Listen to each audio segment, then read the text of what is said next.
வணக்கம் நண்பர்களே, இது உங்க தமிழ் பஞ்சாங்கம் 365 சேனல். நம்ம எத்தனையோ புராண கதைகளை நம்ம கேட்டிருப்போம். இப்போ சந்திர கிரகணத்தோடைய புராண கதை என்னன்றத பார்க்கலாம்.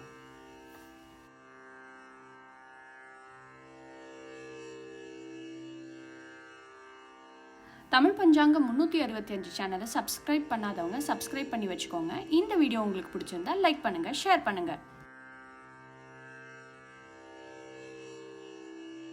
பழமையான காலத்துல தேவர்கள் அசுரர்கள் இருவரும் சேர்ந்து பார்க்கடலை கடைஞ்சாங்களாம். அதுல இருந்து பல தெய்வீக பொருட்கள் வந்துச்சான்.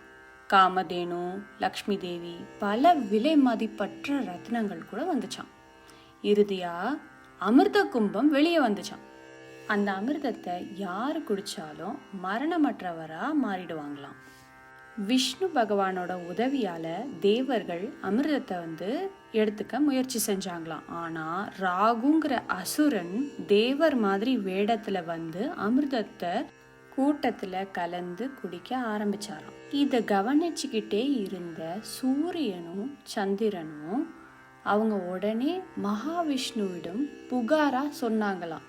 அப்போ விஷ்ணு பகவான் அவருடைய சுதர்சன சக்கரத்தை எடுத்து ராகுவோட தலையை வெட்டினார்.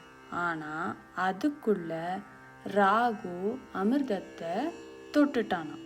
அதனால ராகு இறக்கவே இல்லையாம்.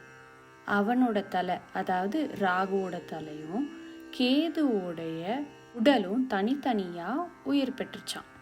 அந்த நாள்ல இருந்து ராகு சூரியன் மீதும் சந்திரன் மீதும் கோபமாக இருந்தானாம். அவன் அவற்றை தின்றுவிட முயல்கிறான். அந்த சம்பவம் தான் சூரிய கிரகணம், சந்திர கிரகணம் என்று காண்கிறோம். இதுதான் புராணம் கூறிய கதை. இந்து மதத்துல கிரகணம்ங்கிறது ஒரு ஆன்மீக நேரமா கருதப்படுது.